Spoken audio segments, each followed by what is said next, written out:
If you love quiet tension, powerful dukes, and women who refuse to bend, then you are exactly where you belong. Before we begin, tell me this. If you were in her place, would you protect your pride? Or risk everything for a man like him? And while you're here, tell me where in the world you're listening from. I read every comment. Now, let the story begin. The letter arrived on a Tuesday morning, the letter that would take Fenwick Hall from her. It was not the first of its kind, but it was the last. Clara Fenwick had been standing at the window of her father's study. Her study now, though she could not yet think of it that way when the post was brought in. She had taken the envelope with steady hands. She had read it with steady eyes. Then she had set it on the desk, walked to the fireplace, and stood with her back to the room for exactly 3 minutes. That was all she permitted herself. 3 minutes of stillness. 3 minutes of silence.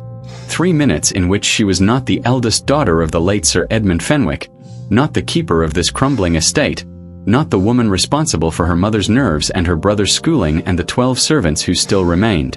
She was simply a woman standing at a fireplace, trying to breathe. Then the 3 minutes ended. She turned around. She sat down at the desk. She began to write back. The letter was from Messrs. Holt and Crail, solicitors of Taunton. It informed Miss Clara Fenwick that the outstanding mortgage secured against Fenwick Hall, principal sum of £14,200, together with accumulated interest, had been called in by the holder, one Mr. Gerald Grantley of Bristol, pursuant to the terms of the original agreement signed by the late Sir Edmund Fenwick in March of 1859. The estate would be placed for public auction in 14 days' time. All occupants were to vacate the premises within 30 days of sale. Clara read the letter a second time, then a third. The number never changed. £14,200, a sum her father had borrowed at a moment of desperate optimism, secured against the only thing the family had ever truly owned. She had known about the debt since winter. She had been writing letters, arranging small sales, consulting with Mr. Partridge about alternatives. There were no alternatives. There had never been any. She understood that now. She finished her reply to Messrs. Holt and Crail, acknowledged receipt, and requested the precise terms of the auction. Then she went upstairs to tell her mother. Lady Fenwick received the news with the efficiency of a woman who had always processed grief through physical collapse. She fainted twice, wept for 40 minutes, and then asked whether there was any possibility they might keep the silver service. Clara sat beside her and held her hand and said nothing untrue. She said, "We will manage." She said, "I will find a solution." She said, "Thomas is nearly done at Harrow and will make his way." She did not say that there was no solution. She did not say that Thomas could not finish at Harrow if the funds were gone. She did not say what she was truly thinking, that the silver service was almost certainly already pledged against another smaller debt she had not yet fully untangled. Later that evening, alone in the study, she opened the account books and went through them again, line by line, page by page, as if the numbers might have changed since last week. They had not changed. Fenwick Hall was going to be lost. She would not cry about it again. She had cried about it once in November, when she first understood the full scope of what her father had left behind. She had sat in this same chair, in this same room, with the same account books, and she had wept until there was nothing left in her. That had accomplished nothing. So she had stopped. Word travels quickly in Somerset. It moves faster than coaches and almost as fast as scandal. Within 4 days of the notice, Clara could feel it. She felt it at St. Michael's on Sunday morning, in the half-second pause before Mrs. Hargreave greeted her, in the particular softness of Mrs. Hargreave's voice that meant she had already been talking about this with Mrs. Bentley, and they had both agreed it was terribly sad. She felt it at the lending library on Monday, when the young clerk behind the counter met her eyes for just a fraction too long before looking away. She felt it most distinctly at the Pendleton gathering on Tuesday evening, a small supper, 12 guests, which she attended because she had already accepted and because she refused to become the kind of woman who hid from things. Sir Hugh Pendleton cornered her near the credenza before dinner was served. He was a wide-shouldered man of 50, well-fed, perpetually confident in his own reasonableness. "Terrible business," he said. with the expression of a man delivering condolences. "Terrible. Your father was a good man, Miss Fenwick. Not always prudent, but good." He paused. "I wonder, and I mean this only in the spirit of practical assistance, whether you've considered what to do with the contents of the house. The furniture, the paintings, the china." Clara held her glass of sherry and said nothing. "Because," Sir Hugh continued, "there are pieces I've always admired. The constable in the upstairs hall, particularly. If you found yourself needing to liquidate ahead of the auction, I would be prepared to offer a fair price. As a neighbor, as a friend of your father's." "The constable," she said, "is not for sale. Everything is for sale at the right moment." "Sir Hugh," she said in the same even tone she used when instructing the household staff, "my father is dead 7 months. His house is not yet sold. I am still standing in it. I would ask you to allow me the dignity of the 14 days I have before it goes to auction, without calculating the market value of my family's belongings while I am still in the room." The color rose in Sir Hugh's neck. He excused himself. She set down her glass and went into dinner and ate with a steady appetite and spoke pleasantly to the woman on her left about the weather. This was the discipline she had taught herself. The iron held in the center. The perfect surface. Inside she was counting days. 13, 12, 11. She told her mother she was going to Taunton on business. Her mother did not ask for details. Her mother had learned over the past 7 months that asking Clara for details about financial matters led only to more anxiety. And so she had established a comfortable arrangement in which she asked no questions and Clara protected her from the precise shape of each new catastrophe. It was a working arrangement. It was not a happy one. The auction house in Taunton was a long plain room with wooden benches and a smell of old paper and damp wool. Clara arrived early, wearing her best gray wool coat and a hat with no ornamentation. She stood against the wall near the back. She was the only woman in the room. Several men noticed her. Several more pretended not to. There were 11 lots that morning. Fenwick Hall was the third. The auctioneer read out the details with the efficiency of a man who had sold hundreds of estates and would sell hundreds more. The acreage, the house, the outbuildings, the standing timber, the fishing rights on the eastern boundary. Clara had known every detail of this property since she was 12 years old. She had walked every acre of it. She had fished those streams with her father. She stood against the wall and listened to it described in 43 seconds. The bidding opened at £8,000. There were 4 initial bidders. By 9,000, 2 had dropped away. By 11,000, there was only one voice left in the room. It came from the far corner, where a man in a dark gray coat sat with his hat resting on his knee and a stillness about him that was entirely unlike the restless postures of everyone else in the room. He did not lean forward when he bid. He did not raise a paddle. He simply spoke in a low, clear voice that carried without effort across the entire room. 12,000, 13,000, 13,500. The hammer came down. The whole exchange had taken less than 4 minutes. Clara stood against the wall and watched the man in the gray coat rise and button his jacket with the same unhurried economy with which he had done everything else. He had not looked at her once. He did not look at her now. She did not know his name. She left before the 4th lot was called. Outside, on the wet pavement, she stood for a moment in the cold air. Fenwick Hall was sold. The entire accumulated weight of her family's presence in Somerset, and it had taken 4 minutes and a man in a gray coat. She walked to where the hired carriage was waiting and got in and told the driver to go. She did not permit herself any expression whatsoever until the carriage had cleared the outskirts of Taunton and was moving through the open road, and the bare winter hedges were passing on both sides. Then she allowed herself exactly 1 minute of pressing her gloved hands together in her lap. Then she stopped, and she sat straight again, and she looked out the window, and she began to think about what came next. Mr. Partridge came to Fenwick Hall the following morning. He was a meticulous man of 60 with the careful manner of someone who had spent his career delivering unpleasant news and had developed a precision around it, the way a surgeon develops precision around a wound. He told her the name of the buyer. The Duke of Aldermoor. Clara set down her pen. The Duke of Aldermoor was not a figure she knew personally. She knew of him as one knows of all the significant figures in a county: the large landowners, the names attached to charitable committees, the people whose movements appeared periodically in the county paper. He was 36. He had vast estates in Yorkshire and a secondary holding in Wiltshire. He had spent the previous 4 years in Scotland, managing an inheritance that had come to him through an uncle. He was not married. He was not known to be looking to expand into Somerset. No one could explain why he had bought Fenwick Hall. The theories, as Mr. Partridge summarized them with the careful neutrality of a man repeating things he didn't personally endorse, were various. A hunting property. A speculative investment. A favor to someone. A whim of the kind only the very wealthy permitted themselves. "Has he sent any communication?" Clara asked.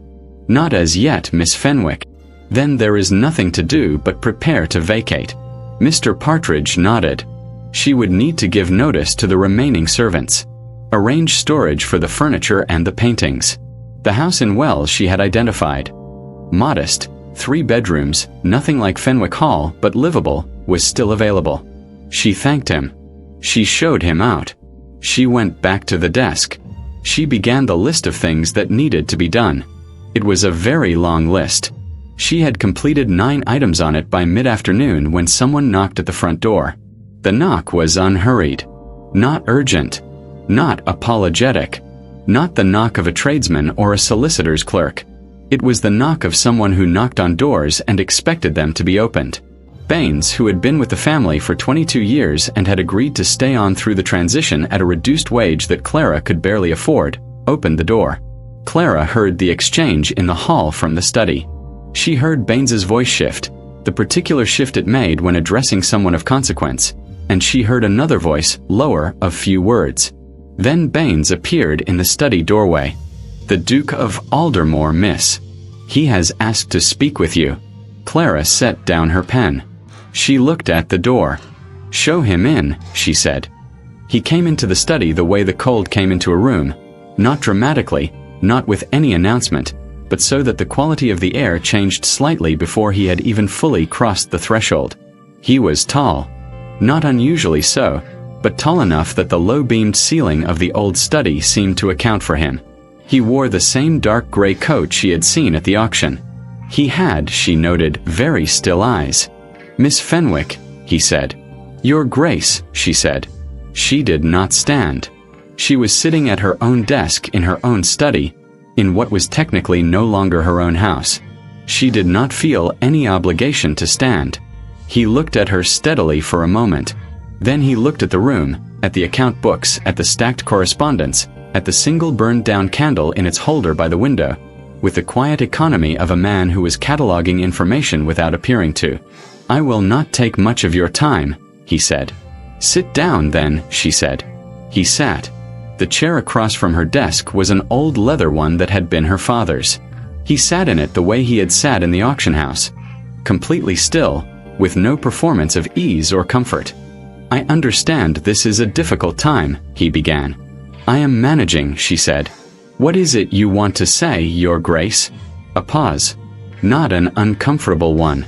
He seemed to be the kind of man for whom silence was simply a location, not a problem to be solved. "I have no immediate plans to occupy the estate," he said. She waited. "I have, in fact, no plans to alter it in any material way. Not the house, not the grounds." He paused. "I am prepared to offer you and your family the right to remain at Fenwick Hall.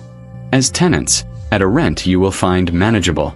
The terms would be at your discretion to negotiate." Clara looked at him. She had prepared herself for many things. For a solicitor's letter. For a removal notice. For negotiation over the timeline of their departure. She had not prepared herself for this. "Why?" she said. He did not flinch at the directness of it. "Because the house should be lived in by people who know it," he said. "Because it would benefit from continued occupation while I determine what use I intend for it." "That is a practical reason," she said. "I am asking for the real one." The still eyes held hers for a moment. "The practical reason is sufficient for the current conversation," he said. If you decide you would like to discuss it further, I will be in Somerset for another 3 days. Mr. Partridge knows how to reach my secretary." He rose. He picked up his hat from the corner of the desk where he had set it without being invited to. "I am sorry for your loss, Miss Fenwick," he said. "Your father was a man of considerable quality. That is not a sentiment I extend widely." Then he walked out. Clara sat very still in the chair at her desk. She looked at the doorway through which he had gone. Then she looked down at the list of things to be done, which was still there, still long, still waiting. She picked up her pen. She did not write anything for a full minute. She did not contact Mr. Partridge that day, or the next. She thought about it. She turned it over the way you turn a stone over in a stream, looking at what lived under it. The Duke of Aldermoor had bought Fenwick Hall for £13,500 and then arrived at the door 3 days later to offer it back to her to live in. She was not a naive woman. She was not, in fact, a particularly trusting one. 7 months of managing the wreckage of her father's financial affairs had cured her of the habit of trusting that things were what they appeared to be. She thought about what he gained from such an arrangement. A tenant who would maintain the estate without requiring him to staff it. A presence that would protect the property from deterioration while he decided what to do with it. A simple business arrangement dressed in uncommon gentleness. That was possible. That was a reasonable reading. She also thought about what he had said at the end. Your father was a man of considerable quality. The specificity of it. The weight he seemed to attach to it. On the morning of the 3rd day, she sent a message to Mr. Partridge asking him to request a second meeting with the Duke of Aldermoor before he left Somerset. The reply came in the early afternoon. His Grace was available at 3 o'clock. At Fenwick Hall, if that was convenient for Miss Fenwick. At her house. Her house that was no longer hers. At 3 o'clock. She wrote back, "That is convenient." He came at 3 precisely. She had asked Mrs. Briggs to prepare tea, because whatever else was happening, she was not going to meet a duke in her own study without the basic formalities of civilized behavior. The tea was there when he arrived. She poured it herself. He accepted the cup without comment. "I have some questions," she said. "I expected you might. The rent you propose. What figure did you have in mind?" He named a figure. It was low. Not insultingly so. Not the kind of low that would feel like charity and therefore like humiliation. But below market. "Why below market?" she said.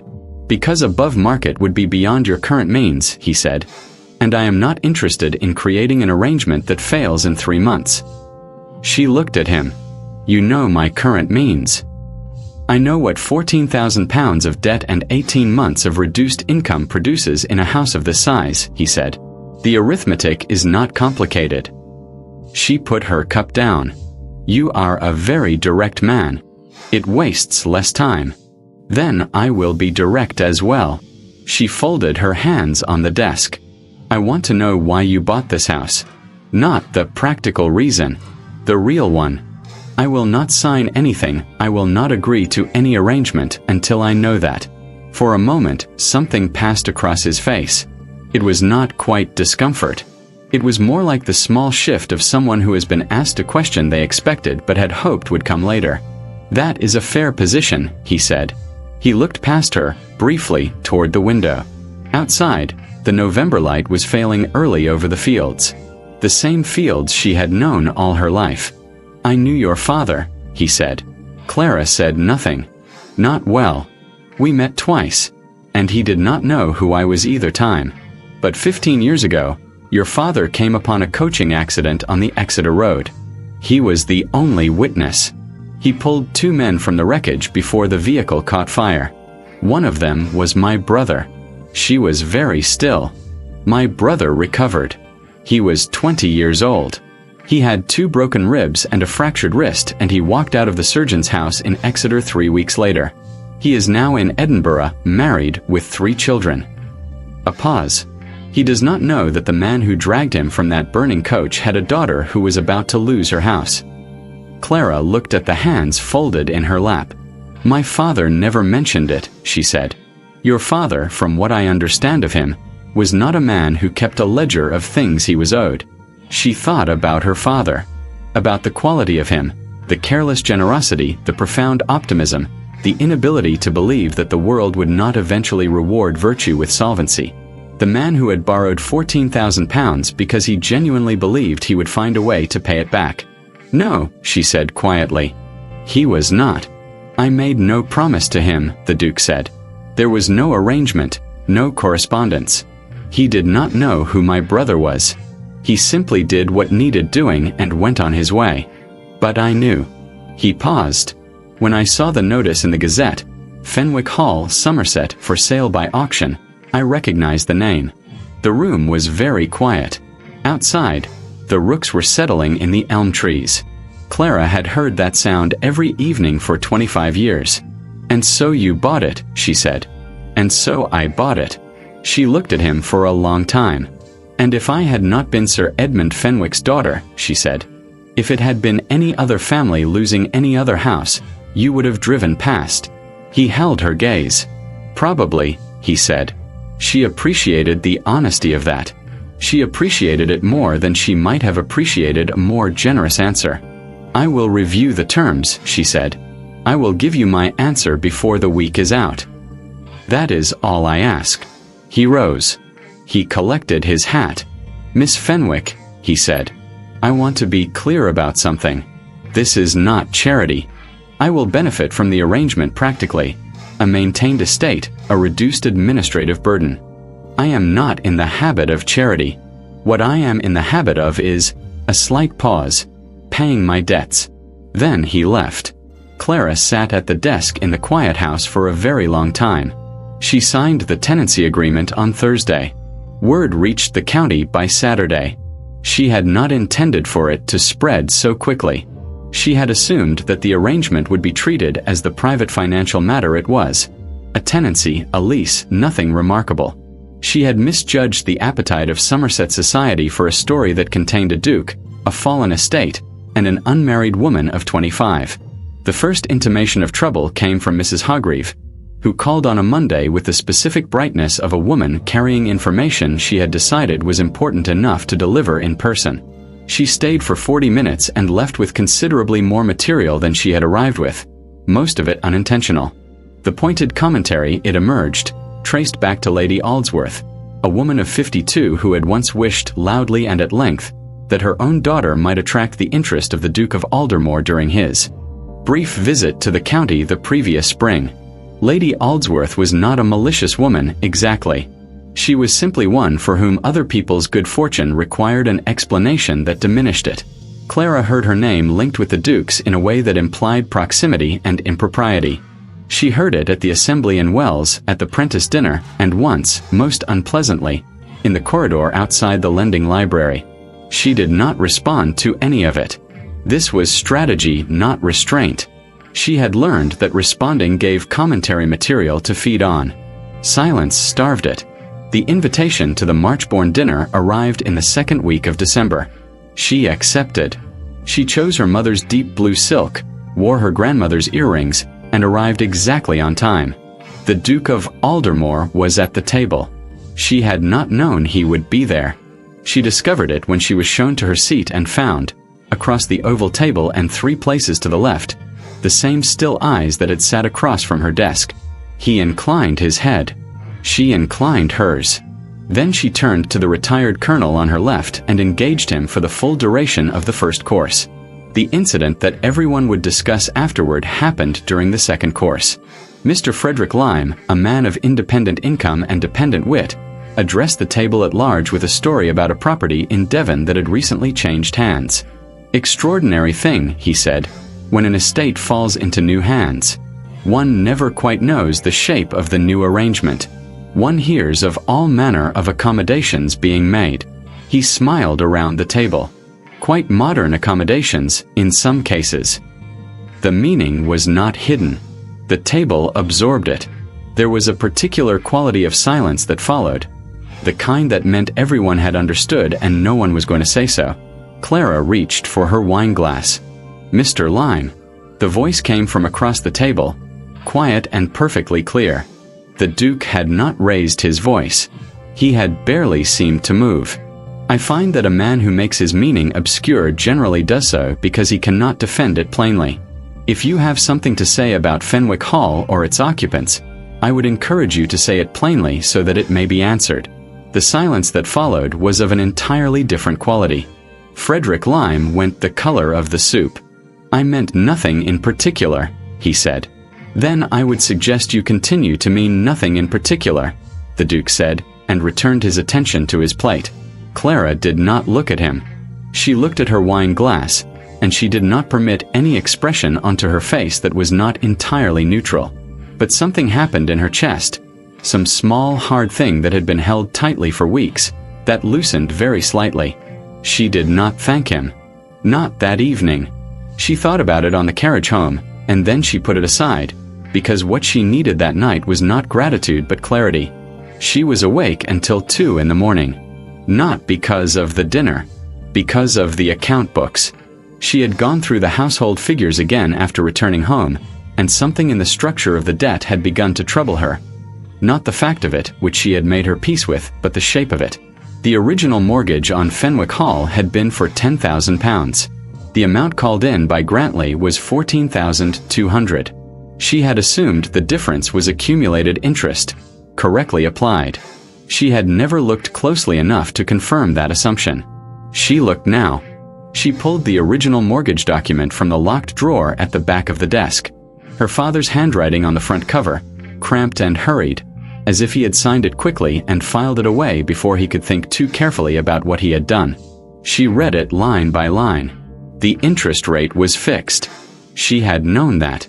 What she had not done, until 2 in the morning with the fire burned down to ash and the house entirely still around her, was calculate what that fixed rate actually produced over the life of the debt. It did not produce £14,200. It produced $12,400. She went through the arithmetic 3 times. Then she sat back in the chair and looked at the ceiling. Then she began to look through every piece of correspondence in the desk that related to the debt. It took her until nearly 4 o'clock. Her candles burned down twice and she replaced them without thinking about it, working through papers in order, methodically, the way she did everything.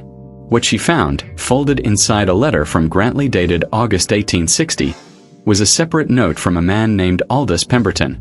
It was addressed not to her father but to Grantley himself, and it had been misfiled, or perhaps placed deliberately among Sir Edmund's papers at some point during a meeting, a detail she would never be able to confirm. The note referenced the schedule of additional charges to be applied to the Fenwick debt in the final accounting. She read it twice in the guttering candlelight. Then she put it carefully in the center of the desk, smoothed it flat, and sat with both hands pressed to the surface of the wood. The additional interest charges that had turned $12,400 into $14,200 had not been part of the original agreement. They had been applied by a private arrangement between Grantley and Pemberton. Sir Edmund had never seen this letter. He had never been told about the additional schedule. He had signed a mortgage at a fixed rate and been billed according to terms he had never agreed to and never known existed. Fenwick Hall had been taken from them on a manufactured debt. She sat in the dark study until the first gray light came through the window. Then she put the Pemberton note in the front of the mortgage document, put on her coat, and waited for the household to wake. She needed to speak with Mr. Partridge. And then she needed to think very carefully about what came next. Mr. Partridge received the Pemberton note with the contained energy of a man trying not to say something premature. He read it once. He read it again. He looked at the mortgage document's interest calculations, which Clara had already annotated in the margins in her precise hand. "This is potentially very significant," he said. "The house has already been sold," Clara said. "Yes," he said. "But if the debt itself was fraudulent, if these charges were applied outside the terms of the original agreement, without the late Sir Edmund's knowledge, then the validity of the sale itself could be challenged. The debt that necessitated the auction was not a lawful debt." He paused. It would require more evidence, and it would require someone with the standing and the resources to pursue it through the courts. Clara said nothing. She was thinking about the Duke of Aldermoor, about the still eyes and the word he had used. "Paying. I would like to arrange a meeting," she said, "with His Grace and yourself in your office. At your convenience." Mr. Partridge looked at her. "You believe he may already know something of this?" "I believe," she said carefully, "that a man who buys an estate he was not looking for, at a price he did not need to limit, and then offers it back to its former occupants at a below-market rent, is a man who is doing something more deliberate than paying a 15-year-old debt." Mr. Partridge was quiet for a moment. "I will write to his secretary today," he said. The reply came in less than 48 hours. His Grace would be available at Mr. Partridge's Taunton offices on Thursday at 2 o'clock. But before Thursday came, the Bristol Gazette published its letter. It appeared on a Wednesday morning. Anonymous and signed, vague where it needed to be vague and precise where precision was most damaging. It implied that the Duke of Aldermoor had acquired Fenwick Hall through a private arrangement with the estate's creditors, and that the young woman currently occupying the house under his patronage was not, perhaps, in the purely professional position she presented to society. The damage was immediate. Invitations retracted themselves by virtue of simply not arriving. The colonel from the Marchbourne dinner crossed the street rather than greet Clara outside the lending library. Baines reported that 2 of the remaining kitchen staff had given notice, citing family circumstances that Clara did not believe.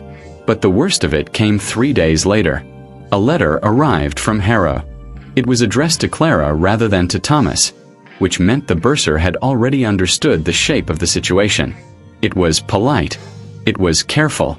It stated that the outstanding balance of Thomas's final term fees, £42, had not yet been received, and that the school required either payment or a formal arrangement by the end of the month. After which, regrettably, the place could not be guaranteed. Clara set the letter on the desk. £42. 6 weeks ago it would have been manageable. Now it sat in front of her like a wall. She thought about Thomas. About the particular angle of his shoulders when he was trying not to show that something had hurt him. About the way he had gone through their father's papers not because he was useful but because he was grieving. She thought about what it would mean for him to be sent home. Not just the practical disruption. The announcement it would make about the family's position. The marker it would place on everything that came after. She had until the end of the month. She set the Harrow letter to one side, under a paperweight, and picked up her pen. Thursday was 3 days away. She would get to Thursday. Mr. Partridge's offices in Taunton were a set of 3 rooms above a printer's shop on 4 Street. Warm, methodical rooms that smelled of paper and sealing wax and the specific seriousness of men who dealt in other people's legal difficulties.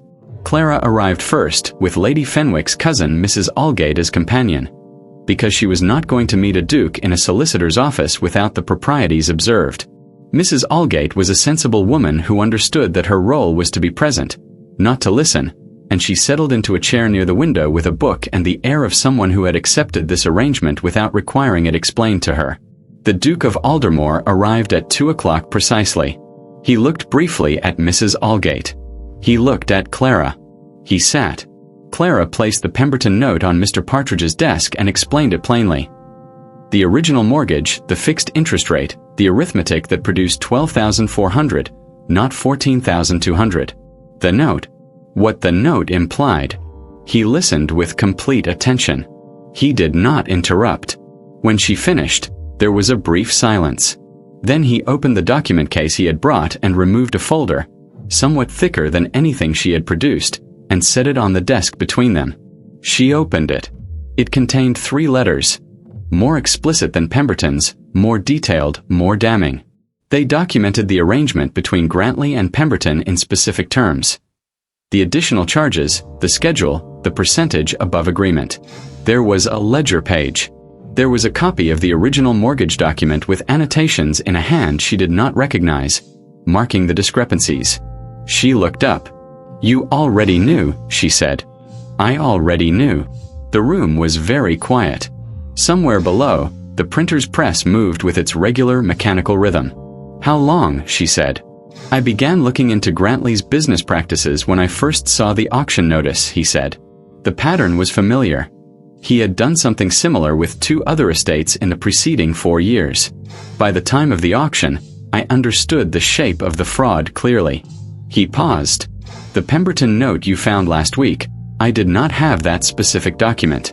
It fills a gap. But I had sufficient without it. Clara looked at the folder. You bought the house, she said, knowing the debt was fraudulent, knowing the sale itself might be challengeable. And you said nothing. I bought the house, he said, to take the weapon from Grantley's hands. As long as he held the debt, he held power over the estate and everyone connected to it. The auction put the title in my name, which means it is now my choice what happens to it. And what is your choice? He was quiet for a moment. I can pursue Grantley through the courts, he said. It is a long process. Expensive. Uncertain. Even if it goes in our favor, restoring the title to the Fenwick name requires separate proceedings. But the case is strong. He indicated the folder. With your note, it is stronger. Clara looked at Mr. Partridge. Mr. Partridge looked at his desk.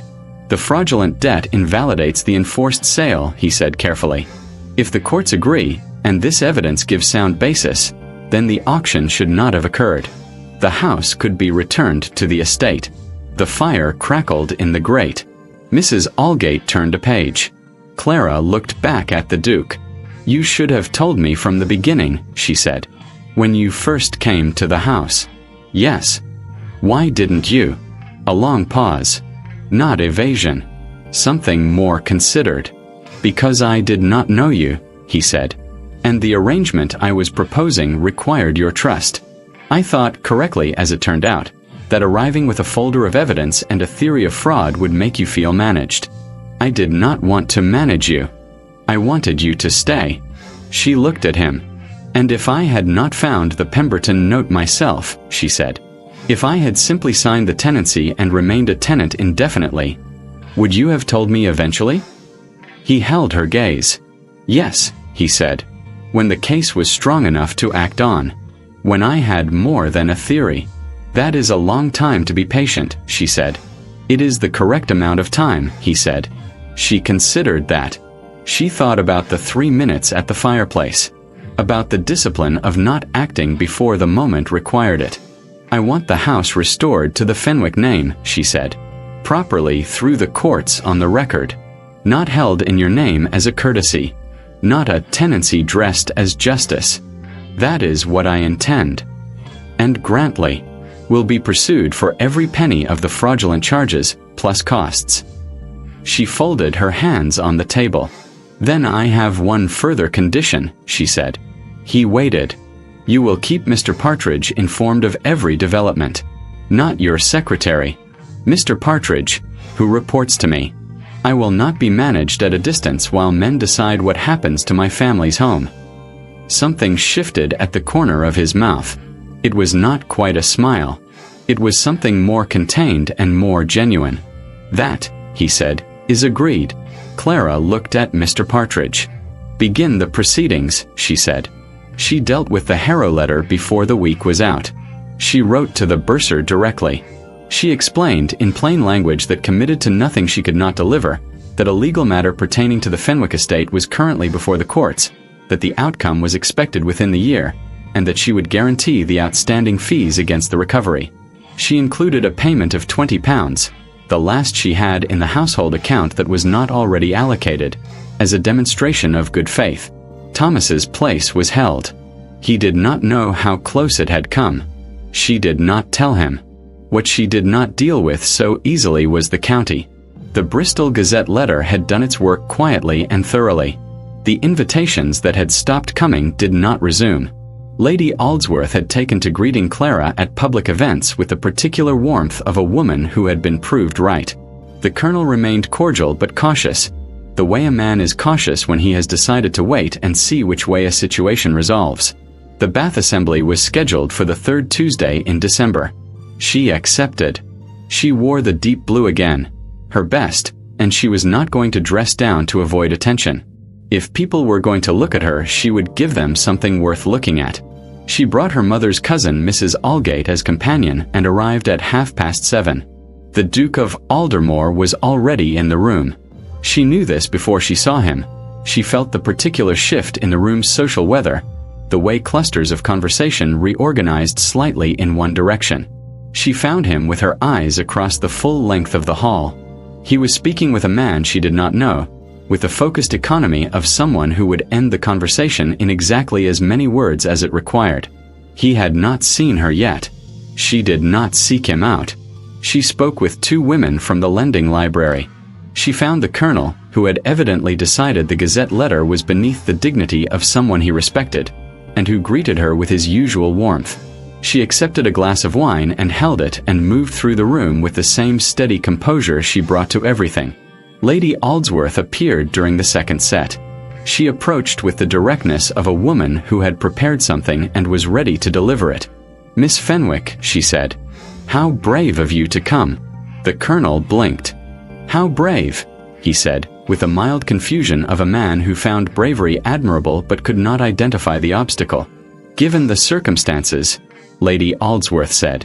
She looked at Clara with the serene expression of a woman who had decided that what she was doing was kindness. "I do hope you have given proper thought to your situation, my dear.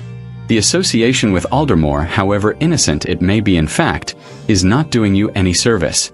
I think if you were to make clear, publicly, that the tenancy is a temporary arrangement while you locate other accommodation, it would go a long way toward allowing matters to settle." She smiled with great kindness. The room had developed a quiet around their corner of it. Not the silence of general attention, not yet, but the quiet of 6 or 8 people nearest them becoming subtly aware that something worth attending to was occurring. Clara looked at Lady Aldsworth. "I have given it thought," she said. "I have decided that I will not retreat from my family's home on the basis of an anonymous letter published by a man who is currently before the courts for financial fraud." She paused. "Gerald Grantley applied interest charges to my father's mortgage that were not authorized by the original agreement, not disclosed to my father at any point during the life of the debt, and not lawfully owed. The Duke of Aldermoor is in possession of documentary evidence of this, which has been submitted to his solicitors, and the matter will be heard in the new year." The quiet had spread. It had become something closer to silence. "If anyone in this room," Clara continued calmly to the air in general and to no one in particular, "has questions about the nature of my family's position at Fenwick Hall, I am happy to answer them. I find that plain answers tend to be more durable than rumor."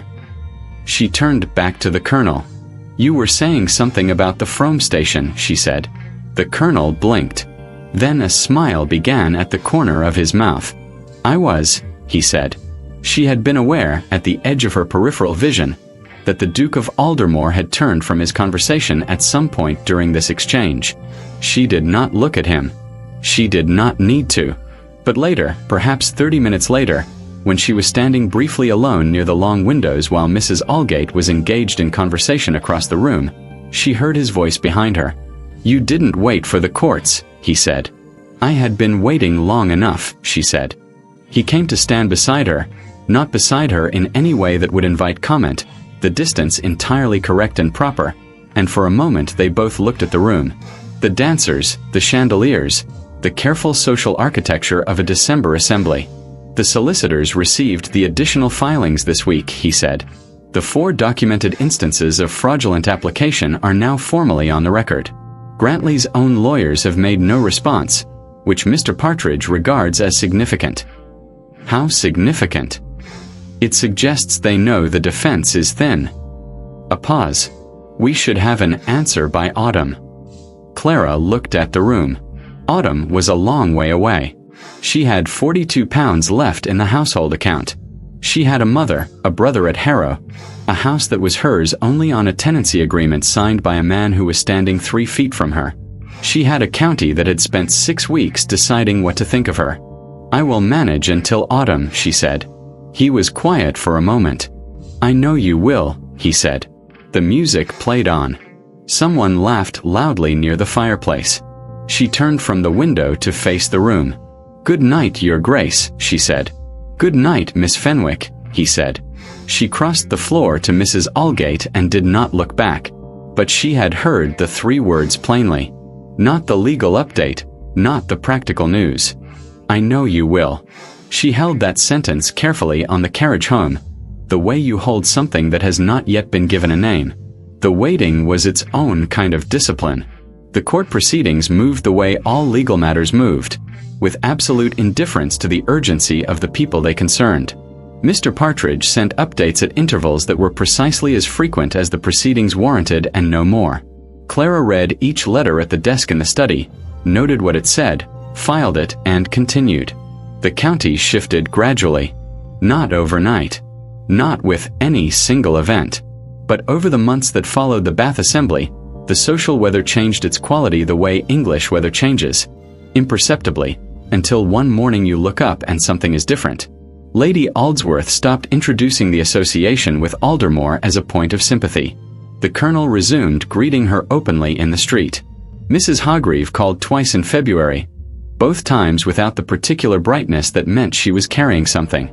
Thomas came home for Easter and spent a week with an appetite that alarmed their mother and a cheerfulness that told Clara the crisis over the school fees had not reached him.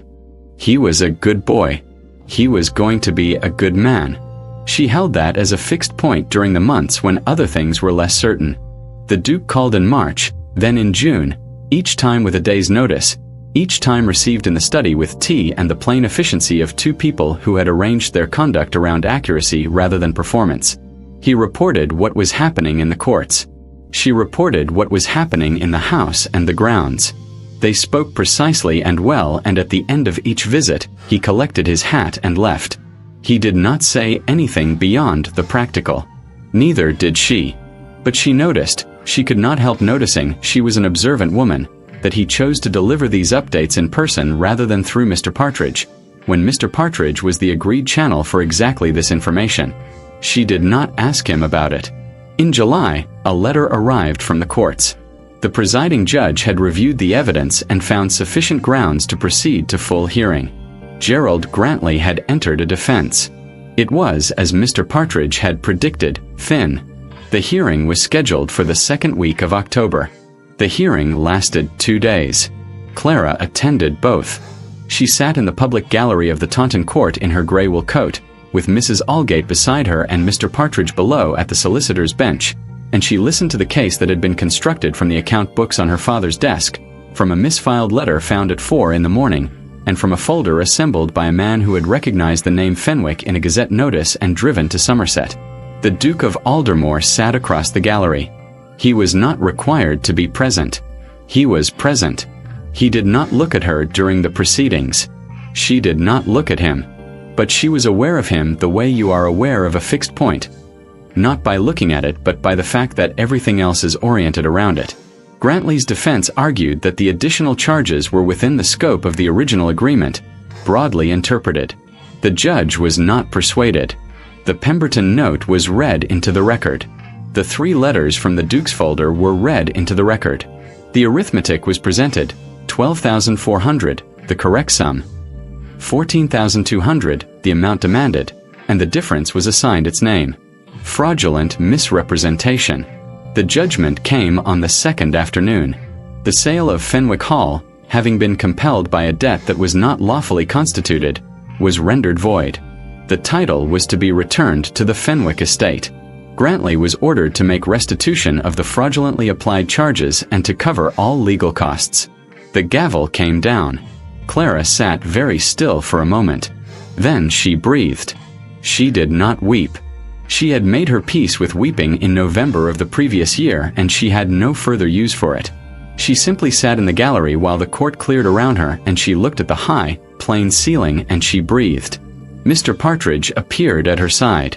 "The title transfer will take some weeks to formalize," he said.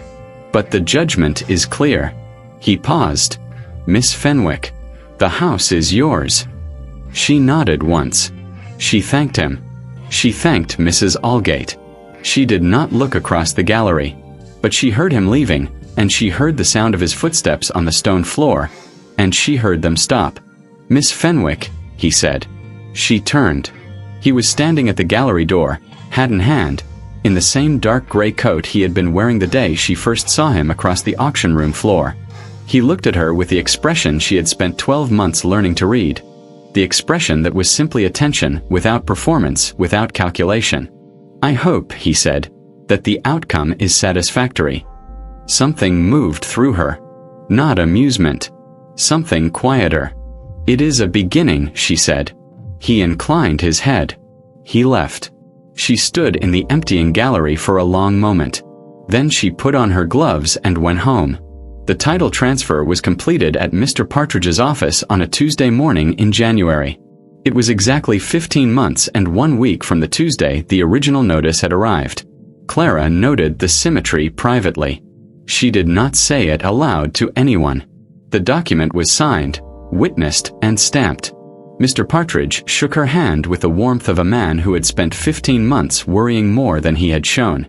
She thanked him. She put the document in the inside pocket of her coat. She walked out into the January street. The cold air was very clean. The street was ordinary. Carts, shop fronts, people moving with the purposeful indifference of a Tuesday morning in Taunton. She stood on the pavement for a moment. Then she went home. She was at the desk in the study 2 days later when the carriage appeared on the drive. It was a cold morning, still and pale, with frost on the grass and a thin mist over the lower field. She had the January accounts open and a letter half written to Thomas, who would need to know that the school fees for the final term were now settled in full, that there was no more to worry about on that account, that he could finish at Harrow without the particular quality of dread that a boy carries when he knows money is uncertain. She heard the carriage on the gravel. She heard Baines at the door. She heard the exchange in the hall, the familiar shift, the low voice of few words. She set down her pen. She did not feel surprise. She felt something else, something that was not anxiety and not quite certainty, but somewhere between them, in the country that belongs to things you have been thinking about for a long time and have not yet named. Baines appeared. The Duke of Aldermoor, miss. Show him in, she said. He came into the study the way he had always come into it, with that quality of the cold, the slight change in the air. He stood on the far side of the desk. He did not take the chair. He looked at the room first, the way he always did, taking in the account books, the half-written letter, the morning light through the window that she had told him, in a different conversation in a different city, was the best light in the house. Then he looked at her. The title was confirmed, he said. Transferred and recorded, she said. On Tuesday. He nodded once. A pause. The frost made a thin lace pattern on the lower pane of the window. The fire in the grate was low and steady. Outside, the fields of Fenwick Hall lay quiet under the January white. I have something I wish to say, he said. Then say it plainly, she said. You are a man who does not waste words. I would prefer you did not start now. Something shifted in the still eyes.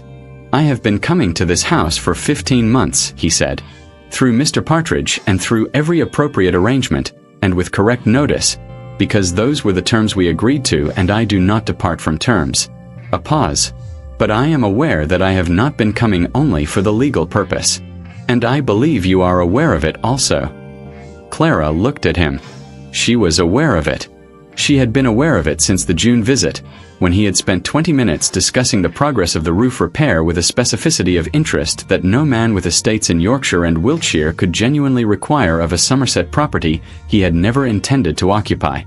I am aware of it, she said. Then I will ask you plainly. He set his hat on the corner of the desk without being invited to, in the same place he had always set it.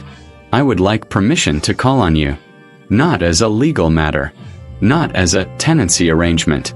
I would like to call on you as a man calls on a woman whose company and judgment he values above any other he has encountered. The room was very quiet. Outside, the rooks settled in the elms. She had heard that sound every evening for 26 years. She looked at the man standing on the far side of her desk in the study of her house. Her house, entirely and without qualification, the deed in the drawer behind her, and she thought about everything she had learned over 15 months to read in his face. The precision of him. The way he said difficult things without softening them and somehow made them land more gently for it. The single sentence at the Marchbourne dinner that had cost him nothing socially and meant everything to her. She thought about what it meant to be asked, plainly, by a man who was also plain. There are conditions, she said. I expected there would be, he said. You will continue to deal plainly with me. When there are things I should know, you will tell me. You will not manage me toward conclusions you have already reached.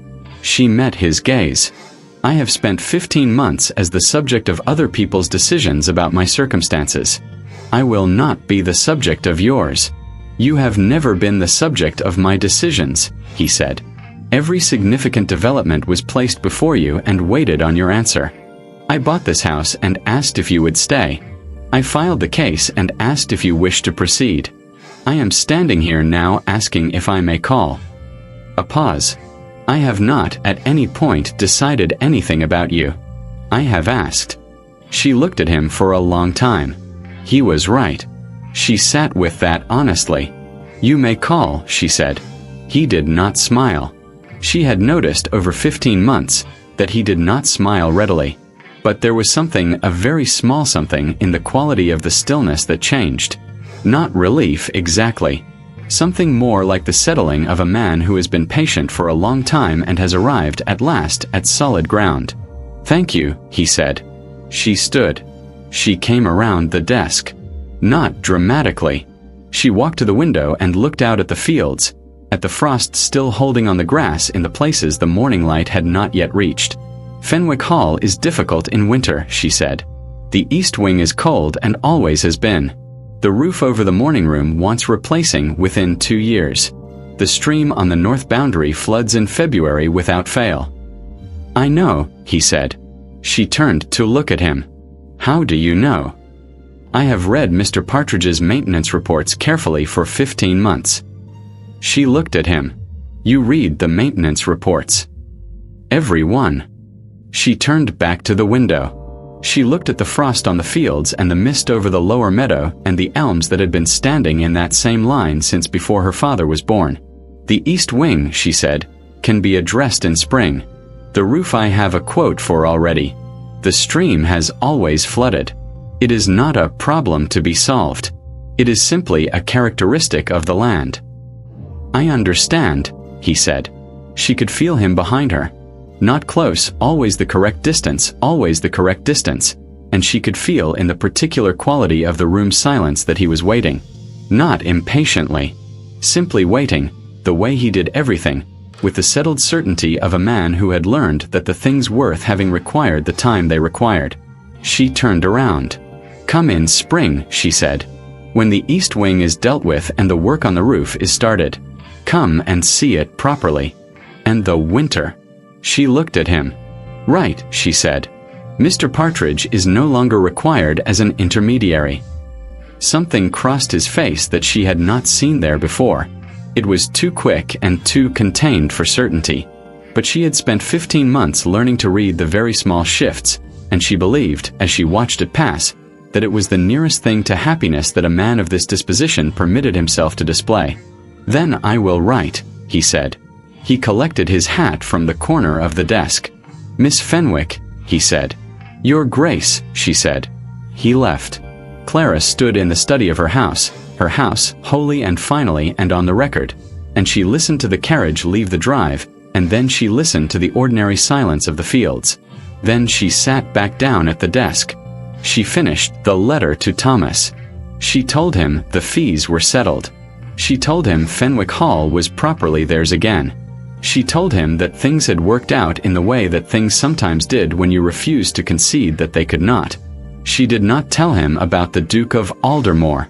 That was not yet a story with a shape she could explain. But she thought, as she folded the letter and sealed it, that it was a story that was going to take some time to tell.